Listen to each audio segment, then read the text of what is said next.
श्री शिवाय नमस्तुभ्यम दोस्तों, स्वागत है भक्ति साधना में। दोस्तों, जीतिया अर्थात जीवित पुत्र का व्रत कब रखा जाएगा, इसकी पूजा विधि क्या है, शुभ मुहूर्त क्या होगा और पारण का समय क्या होना चाहिए। दोस्तों, जीतिया व्रत इस साल 6 अक्टूबर को रखा जाएगा। हिंदू पंचांग के अनुसार जीवित पुत्र का व्रत अश्विन माह के कृष्ण पक्ष की अष्टमी तिथि से नौमी तिथि तक रखा जाता है। इस व्रत में महिलाओं को एक दिन पहले तामसिक भोजन जैसे प्याज, लहसुन, मांसाहार का सेवन नहीं करना होता है। इसके साथ ही ब्रह्मचर्य का पालन करना बहुत ज़रूरी होता है। जीवित पुत्र का व्रत महिलाएं 24 घंटे निर्जल रहकर करती हैं। इस व्रत का प्रताप है संतान की आयु लंबी होती है, संतान सौभाग्य को प्राप्त करती है। जीतिया व्रत का महत्व क्या है? धार्मिक मान्यताओं के अनुसार जीतिया व्रत महिलाएं संतान प्राप्ति के लिए करती हैं। इसमें महिलाएं 24 घंटे का निर्जल उपवास करती हैं। व्रत के पुण्य प्रताप से संतान की आयु लंबी होती है। जीतिया व्रत करने से नवविवाहित महिलाओं को संतान की प्राप्ति होती है। जीतिया व्रत अश्विन माह की कृष्ण पक्ष की अष्टमी तिथि से लेकर नौमी तिथि तक किया जाता है। इस व्रत को यूपी, बिहार, झारखंड और पश्चिम बंगाल की माताएं अपने पुत्र की लंबी आयु, समृद्धि, उन्नति के लिए 24 घंटे का निर्जला व्रत रखकर करती हैं।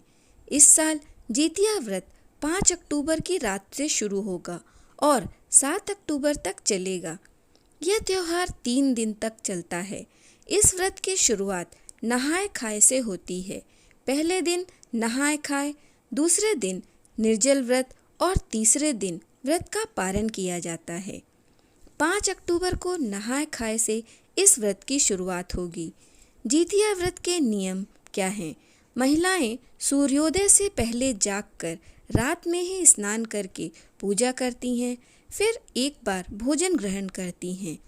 उसके बाद पूरा दिन निर्जल व्रत किया जाता है।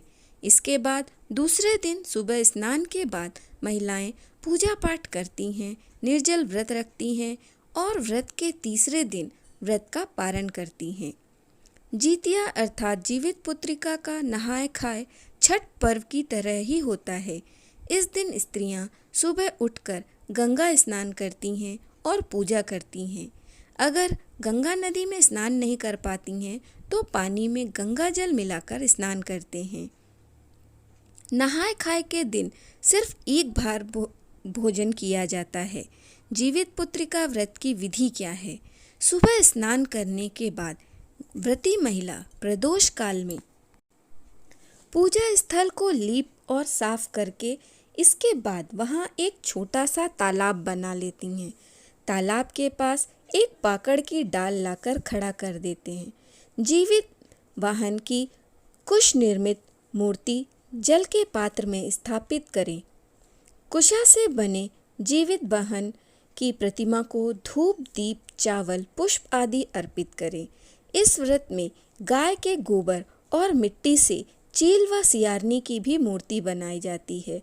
इसके माथे पर लाल सिंदूर का टीका लगाया जाता है। पूजा समाप्त होने के बाद जीवित पुत्रिका व्रत की कथा सुननी चाहिए। जीतिया व्रत में कौन से भगवान की पूजा की जाती है? जीतिया में अन्न जल का त्याग करके माताएं संतान की दीर्घ आयु और सुखमय जीवन की कामना के लिए व्रत रखती हैं। जीतिया व्रत में जीवित वाहन भगवान की पूजा प्रदोष काल में की जाती है। जीतिया व्रत की कथा इस प्रकार से है। महाभारत युद्ध में अपने पिता गुरु द्रोणाचार्य के मृत्यु का बदला लेने की भावना से अश्वत्थामा पांडवों के शिविर में घुस गया। शिविर में अंदर 5 लोगों को सोया पाया। अश्वत्थामा ने उन्हें पांडव समझकर मार दिया, परंतु वे द्रौपदी की 5 संतानें थीं। उसके उपरांत अर्जुन ने अश्वत्थामा को बंदी बनाकर उसकी दिव्य मणि उसके माथे से निकाल ली।